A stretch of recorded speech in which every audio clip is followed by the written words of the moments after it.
तो जब दोनों गांव में पहुंचे थे, कुछ मांगे थी, कुछ समस्याएं थी गांव की, तो किन बातों को मंजूर किया है और क्या क्या मांगे थी जो मोटी मोटी बातें हैं? देखिए, गांव दोनोदा में आज एक अभिनंदन समारोह ग्राम वासियों की तरफ से, पंचायत की तरफ, सरपंच साहब और सभी मेंबरों और सभी जो हमारी यहाँ कमेटियाँ बनी हुई हैं, यूथ कमेटी, उनके द्वारा आज करवाया गया था। और गांव में समस्याएं थी, उनको लेकर मांग पत्र दिया गया है। उस पर विचार करके पर कैपिटा जो उनका फंड है उसको देने का काम करेंगे। और सरकार की तरफ से PRA का पैसा काफ़ी पहले भी सरकार ने भेजने का काम किया है, आने वाले साल में भी और भेजने का काम करेंगे। और गाँव की जो मैं कह सकता हूँ कि दिशा और दशा दोनों बदलने का हम काम करेंगे। सरकार मूलभूत सुविधाएं हर घर तक पहुंचाने की जो हमारी सबकी चुने प्रतिनिधि ड्यूटी है, और उसको आगे बढ़ाएं। और जो मांग पत्र में एक ग्रे वाटर, वेस्ट वाटर का जोड़ों की जो समस्याएं थी वो थी, कुछ गलियों की समस्याएं थी, एक कम्युनिटी सेंटर की मांग है, पीने के पानी की भी एक बड़ी समस्या गाँव की तरफ से रखी गई है। संबंधित विभाग से मैं बात करके उनको भी दुरुस्त करने का हम काम करेंगे। सर, गांव की छोटी सरकार ग्राम पंचायत की बात करें, वो लगातार धरने पर बैठे हुए हैं और लगातार आपके विरुद्ध भी है, तो ऐसे में क्या कारण है कि सर उनको मनाया नहीं जा रहा, या फिर ऐसी क्या बात आ रही है कि पंचायत मंत्री? मैं आपको बताऊं, ये हमारी हरियाणा सरकार ने फैसला लिया, कोई देवेंद्र सिंह बबली का फैसला नहीं है। बिल्कुल, ये सरकार का फैसला है और जनहित और प्रदेशित का फैसला है। अब इसमें मैं इस पर टिप्पणी नहीं करना चाहूँगा। इस पर आज माननीय मुख्यमंत्री ने समय दिया हुआ है, जो उनके प्रतिनिधिमंडल भी हैं वो मिलेंगे। और मैं उम्मीद करता हूँ कि जो मांग पत्र मेरे तक भी आए थे लेकर मैंने भी इस पर विचार किया था, डिस्कशन की थी, लेकिन इसके अंदर एक राजनीति होगी अब जो मैं फील कर रहा हूँ। इसमें आप देखेंगे कि जो विपक्ष है, इसके बाद मुद्दाहीन विपक्ष है, वो प्रदेश का माहौल खराब करके रखना चाहता है। अब इसी गाँव की कांग्रेस सरकार में 2005 में आदर्श गाँव घोषित किया गया था, और जो मांग पत्र मेरे सामने आया कि जैसे पूरे नरवण इलाका का मांग पत्र रखा गया, उनकी सरकारों में जब मांग आदर्श गाँव घोषित थे, जब उनके हालात थे, आज हम उनको सुधारना चाहते हैं, तो उसमें सपोर्ट होनी चाहिए। मैं ये कहना चाहूँगा, इस पर राजनीति ना हो। और जो समझदार सरपंच हैं, जो पढ़े लिखे सरपंच हैं, जो गांव का विकास चाहते हैं, वो करीबन 4,500-5 हज़ार गाँव अपने टेंडरिंग के माध्यम से काम पे जो पैसा उनके पास आया था उसको खर्च करने में लग चुके हैं। ई टेंडरिंग, रिकॉलिंग, वापिस लो, इस प्रकार की ऐसा देखिए, मैं आपको बता सकता हूँ, वो चाहते तो बहुत कुछ है, लेकिन जो चीज़ें या जो मांग, ऐसी मांग है जिस पर सरकार विचार कर सकती है, वो मेरे सामने भी आए थे। आज माननीय मुख्यमंत्री जी मिल रहे हैं, मैं उम्मीद करता हूँ कि उनसे एक और बात आपने बोली सर, एक और बात कि 31 मार्च तक जो पैसा आया हो सरकार की तरफ से, कहीं ना कहीं वो यूज करे सरपंच, और नहीं तो वो वापस चला जाएगा कि कहीं ना कहीं। और गांव वालों को ये भी बताया कि आप उनको समझाओ, तो ऐसे में कहीं ना कहीं उनमें समझ की कमी है, या कुछ कह रहे हो आप? इस पर मैं कोई टिप्पणी नहीं करना चाहूँगा। ठीक है, मैं कोई टिप्पणी नहीं करना चाहूँगा। आप समझदार हो, आपको पता होना चाहिए कौन समझदारी से काम कर रहा है, कौन नहीं कर रहा है। इसका मतलब मुख्यमंत्री करेंगे जी ई टेंडरिंग का? आज मुख्यमंत्री बुलाया उनको, आज बुला लिया है बैठ के। मुझे उम्मीद है कि आज वो शॉर्ट आउट कर लेंगे, मैं भी जुड़ूंगा मीटिंग में। मेरे से पहले, क्योंकि जो बावनी में हमारा बड़ा गांव डांगरा भी, ढाईखेड़ा भी आता, हमारा भाईचारा भी है, और मेरे से पहले कई वक्ताओं ने मेरे बारे में बताया, मैं उसमें थोड़ा सा अपने बारे में मैं भी बताना चाहता। आप ही की तरह, आप ही के जैसे गांव में मेरा जन्म हुआ।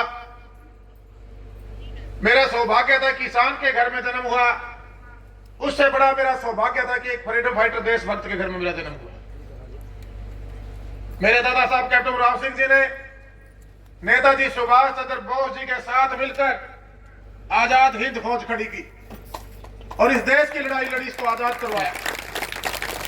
और उन्हीं के संस्कार थे कि समाज के लिए हमें जो भी हम ज्यादा से ज्यादा कर सकें, अपने पारिवारिक ड्यूटियों को निभाते हुए उसमें हमारा सहयोग रहना चाहिए। वही परंपरा मेरे पिताजी ने किसानी में जितना भी होता है, क्योंकि 2 फसलें हमारे पास होती हैं, फसल चक्कर में 2 या 3 फसलों में हम, अब तो थोड़ा आधुनिकरण है, उसमें से चाहे गौशालाओं में अनाज दान की बात हो, चारा दान की बात हो, तूड़ी भिजवाने की बात हो, जो हमारे खरड़ गुरुकुल था, दुर्गा कॉलेज था, जैन समाधि थी, एक छोटा छोटा है योगदान, उसको कह सकता हूं कि हमारे परिवार में कोई बबली ने शुरू नहीं की सेवा, ये पहले है चली आ रही थी। मैंने तो सिर्फ उसको बढ़ाने का काम किया। एक किसान का बेटा, सारा खेती मैंने अपने हाथों से करवाई हुई है, नाके मोड़ रखे हैं, ढोलियां ठुआ रखी हैं, खाद भगवा रखी, सीरियां गले लाग के ने, अरे बड़ा ट्रैक्टर तो मैं खुदे भाया करता। कितने कष्ट की कमाई, कितना पसीना बहाना पड़ता है किसान को, मेरे से भली बात शायद और कोई नहीं जान सकता। मेहनत रंग लेके आती है।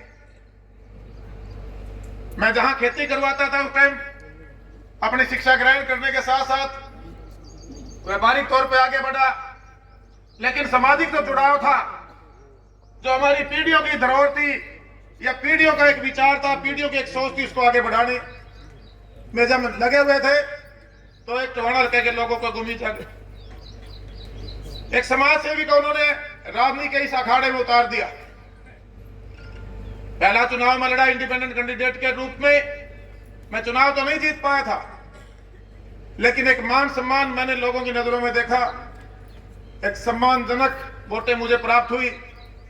मैंने जो परंपराएं शुरू की थी, मोस्टली लोग चुनाव लड़ने के लिए करते हैं, मैं एक बार लोगों की सेवा कर दिया, छोरी पढ़ा जाते, वो ड्रामा कराते, फोटो छपवा लिया और फिर विधायक बन गए और फिर नु कहा भाई वो लग गया था इन्हें बटोरों के ऊपर। हम राजनीति में बटोरने के लिए नहीं आए, एक व्यवस्था परिवर्तन के लिए आए, और व्यवस्था परिवर्तन के लिए बहुत ताकत लगती है, विरोध भी झेलने पड़ते हैं, बिना बनाए आपके जो विरोध हैं वो भी बहुत से एक बड़ी सेना खड़ी हो जाती है। लेकिन अगर यही बात नेताजी सुभाष चंद्र बोस ने सोच ली होती, यही बात शहीद आजम भगत सिंह ने सोच ली होती, यही बात चंद्रशेखर आजाद जैसे उन सूरवीरों ने सोच ली तो आज हम आजादी की हवा में नहीं बैठे होते। आज एक व्यवस्था परिवर्तन का समय है और शुरुआत कहीं न कहीं से होती है। मेरे टोहाना हल्का ने इसकी शुरुआत की है। जो करप्शन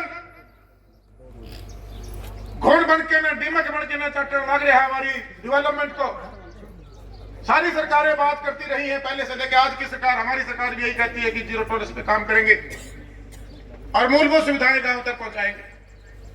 अभी जो स्टेज पे बोलने वाले कुछ वक्ताओं ने बताया कि इस गांव को आदर्श गांव घोषित आज से करीबन 2005 में किया हुआ है।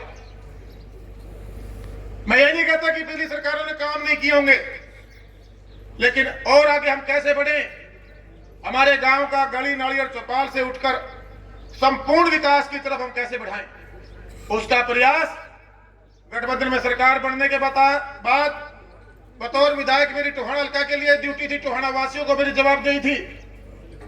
कोविड आया, आंदोलन चला, उसके बाद 2-2.25 साल समय ऐसे ही खराब हुआ। जो प्रगति विधायक होते हुए मैं टोहाना के अंदर लेके आना चाहता था, हम उस गति से चाहे प्रदेश में सरकार की बात करूं चाहे हम अपने हल्के की बात को हम नहीं ले जा पा रहे थे। लेकिन 2022 के लास्ट में मेरे टोहाना हल्का का वासियों का जो विश्वास था, उसी विश्वास में सरकार में एक बहुत बड़ी जिम्मेवारी आपके सामने खड़े आपके भाई बेटे बबली को बतौर विकास और पंचायत मंत्री के रूप में मिली। और जब मैंने बतौर मंत्री अधिकारियों के साथ बैठकर पूरे हरियाणा प्रदेश के बारे में जाना, तो मैंने महसूस किया कि कागजों में फाइलों में तो बहुत सी स्कीमें हैं, लेकिन इनको धरातल पर ले जाने की जरूरत है। और बहुत सी ऐसी और स्कीम्स हैं जिनको हमें नए सिरे से गांव में लेके जाने की जरूरत है। सरकारें आती रहेंगी, जाती रहेंगी, जो व्यवस्था परिवर्तन है उसके लिए बहुत ताकत लगानी पड़ती है। और उसके लिए आम नागरिक जब तक जागरूक होकर अपनी जिम्मेवारी नहीं संभालेगा और सरकारों के साथ खड़ा होगा, अगर वो गलत काम करके उसको रोकने का प्रयास नहीं करेगा, तब तक ये संभव नहीं है। आज वही व्यवस्था परिवर्तन, राजनीतिक परिवर्तन होते रहे, आगे भी होते रहेंगे। आज हम गांव को नाली गलियों की एक मूलभूत सुविधाओं की जरूरत है। आज गढ़े वाटर जो हमारे जोड़ सामने मैं देख रहा हूं, जो व्यवस्थाएं बिगड़ी हुई हैं, उनकी व्यवस्था की जरूरत है दुरुस्त करने की। उसके साथ साथ मेरे गांव के अंदर जो 9 सूत्रीय कार्यक्रम की जब मैं बतौर मंत्री, हमारी जब पंचायतें बनी, पंचायती राज के चुनाव हुए, उसके बाद जिलावार गया, हमारे चुने प्रतिनिधियों से फीडबैक लेने के लिए, सुझाव लेने के लिए बड़े अच्छे अच्छे सुझाव आए। और उससे पहले जो मेरी अपनी सोच थी, मैंने अपनी सरकार में कैबिनेट के सामने, माननीय मुख्यमंत्री, डिप्टी सीएम के सामने अपनी सोच को भी रखने का काम किया। आज जो ई लाइब्रेरी की बात पूरे देश में माननीय प्रधानमंत्री जी जिसकी घोषणा की है, वो हमारे प्रदेश में आपके भाई ने लागू करवाने का काम किया। आधुनिक जिम मेरे नौजवानों को मिले ताकि वो अपना हेल्थ को ठीक रख सके। ओपन जिम की व्यवस्था, व्यायामशालाएं बनाने की बात, गांव की फिरनियों में स्ट्रीट लाइट लगाकर कैमरा देकर फिरनियों को ठीक करने की बात, महाग्राम पंचायतों में सीवर व्यवस्था लगाकर एसटीपी लगाने की बात, गांव के अंदर पार्क बनाने की बात, जो शहरीकरण की बात हम करते हैं। और जो सबसे बड़ी बात, जो कम्युनिटी सेंटर जिसको मैं कहूंगा मल्टीपल फैसिलिटी के लिए एक गांव की छोटे जो हमारी जिसको छोटी सरकार कहते हैं उसके लिए उसका मिनी सेक्रेटरीट बनाने की बात, उसकी शुरुआत हम कर चुके हैं। मैं ये तो नहीं कहूंगा कि जो समय हमारे पास है या जो समय मुझे अभी 1-1.25 साल हो गए मंत्री बने हुए कि आने वाले 1-1.5 साल में मैं कोई जादू की छड़ी घुमाऊंगा और पूरा प्रदेश बदल जाएगा, लेकिन मैं गारंटी आपको देने लग रहा, ये मेरा कार्यकाल आने वाली 3 पीढ़ियां याद रखेंगी कि उस टाइम का पंचायत मंत्री देवेंद्र सिंह बबली होता। साथियों, ये 9 की 9 जो सूत्रीय कार्यक्रम की बात करता हूं, इनकी शुरुआत हमने धरातल पर ले जाना कर दिया। प्रदेश सरकार में जो हमारे ग्रामीण अंचल का जो बजट है पर कैपिटा, उसके हिसाब से गांव में एक पंचायती राज का अपना फंड है, एक गांव की अपनी इनकम है। उसके बाद जो सरकार गांव के अंदर डेवलपमेंट